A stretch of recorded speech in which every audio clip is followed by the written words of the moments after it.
नमस्कार, news 18 JKLH का digital platform देख रहे हैं आप। मैं हूं आपके साथ प्रिया शर्मा। इस वक्त चीन जापान के बीच जिस तरह की स्थिति बनी हुई है उसे देखकर कई बार ऐसा लगता है कि युद्ध मुहाने पर है। चीन का पड़ोसी देशों के साथ इस तरह का आक्रामक रवैया कोई नई बात नहीं। ऐसे में अगर इसे भारत के परिदृश्य में देखें तो जापान को कुछ नोट्स भारत से लेने चाहिए। खुद एक जापानी एक्सपर्ट प्रोफेसर पेमा गलाल्पो ने यह माना कि भारत जिस तरह से दशकों से चीन के साथ अपने संबंध आत्मसम्मान और आत्मविश्वास के साथ बनाए हुए हैं वो सीखने लायक है। 60 सालों में चीन वैसे ही आक्रामकता भारत के साथ भी दिखाता है जैसे जापान के साथ। बावजूद इसके दोनों देशों के बीच रिश्ते बने हुए हैं। 1962 के भारत चीन युद्ध के बाद स्थितियां काफी बिगड़ चुकी हैं। आज जापान के सामने चीन की बढ़ती आक्रामकता वैसी ही चुनौती पेश कर रही है जैसी भारत को लंबे समय से मिलती रही। इसी वजह से भारत के अनुभवों से जापान कई महत्वपूर्ण बातें सीख सकता है। प्रोफेसर पेमा के मुताबिक भारत को हिमालयी सीमा पर चीन की बदलती रणनीति से जूझना पड़ता है, जबकि जापान को पूर्वी चीन सागर और सेनकाकू द्वीपों के आसपास चीन की बढ़ती समुद्री गतिविधियों से। दोनों देशों के लिए स्थिति अलग होने के बावजूद चीन का तरीका एक जैसा ही है, धीरे धीरे जमीन और समुद्री क्षेत्रों में अपनी मौजूदगी बढ़ाना और पुराने समझौतों को नकार देना। अप्रैल 2020 में लद्दाख में चीन ने उन जगहों पर अपनी फौजें भेजी जहां पहले भारत की नियमित पेट्रोलिंग हुआ करती थी। ये सब 1993 से 2013 के बीच हुए समझौतों के बावजूद हुआ, जिनका उद्देश्य सीमा पर यथास्थिति बनाए रखना था। भारत ने जवाब में न तो तनाव बढ़ाया और न ही किसी दबाव में आया। उसने 18 के दौर की सैन्य वार्ताएं की, बफर जोन बनाया और सीमा पर निगरानी बढ़ाई। सड़क और लॉजिस्टिक ढांचे को मजबूत किया। भारत की यही संयमित लेकिन ठोस प्रतिक्रिया उसकी स्थिति मजबूत कर रहा है।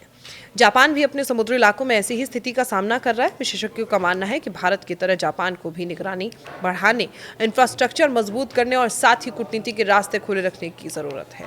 इससे क्षेत्र में तनाव नियंत्रण में रहेगा और चीन को संदेश भी जाएगा कि उसकी हर चाल पर नजर रखी जा रही है। आर्थिक संबंधों की बात करें तो तनाव के बाद में भारत चीन व्यापार 2024 से 25 में लगभग 128 अरब डॉलर तक पहुंच गया। जापान और चीन के व्यापारिक रिश्ते भी इसी तरह गहरे हैं। यहां भारत का अनुभव बताता है कि आर्थिक जुड़ाव सुरक्षा जोखिमों को खत्म नहीं कर सकता। इसी वजह से भारत ने टेक्नोलॉजी और निवेश से जुड़े कई क्षेत्रों में सख्ती अपनाई है। चीनी एप्स पर प्रतिबंध लगाया और स्थानीय उत्पादन को बढ़ावा दिया। इसी तरह जापान भी चाइना +1 नीति अपनाकर अपने उद्योगों को चीन से बाहर, खासकर भारत की ओर मोड़ रहा है। उसे आगे भी ऐसे ही कदम उठाने की जरूरत है और भारत और जापान दोनों ने साझेदारी को अपनी रणनीति का अहम हिस्सा बनाया है। क्वाड रक्षा सहयोग, समुद्री सुरक्षा और तकनीकी समझौते इन रिश्तों को मजबूत बनाते हैं। साल 2025 में प्रधानमंत्री नरेंद्र मोदी और जापान के प्रधानमंत्री साने ताकाइची की मुलाकात में आर्टिफिशियल इंटेलिजेंस, सेमीकंडक्टर और सप्लाई चेन पर गहरी चर्चा हुई। ये कदम दोनों देशों को सुरक्षित और आत्मनिर्भर बनाने में मदद भी करेंगे।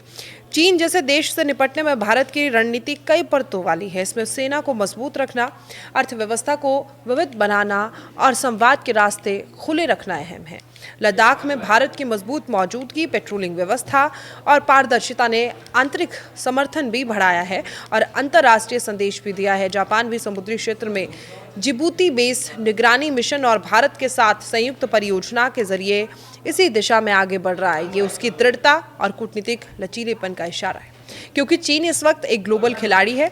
ऐसे में उसे डील करने में सावधानी और समझदारी जरूरी है। भारत की संतुलित रणनीति जापान के लिए एक आदर्श मॉडल साबित हो सकती है। दोनों देश मिलकर इंडो पैसिफिक क्षेत्र में एक मजबूत उपस्थिति दर्ज करा सकते हैं। यही वर्तमान जियोपॉलिटिक्स में संयमित लेकिन मजबूत रास्ता भी बनाएगा। आपको हमारी ये खबर कैसी लगी? कमेंट बॉक्स में कमेंट करें। हमारे चैनल को सब्सक्राइब करें और ऐसी ही तमाम खबरों के लिए आप देखते रहें न्यूज़ 18 जेकेएलएच का डिजिटल प्लेटफॉर्म। फिलहाल मुझे दीजिए इजाज़त। नमस्कार।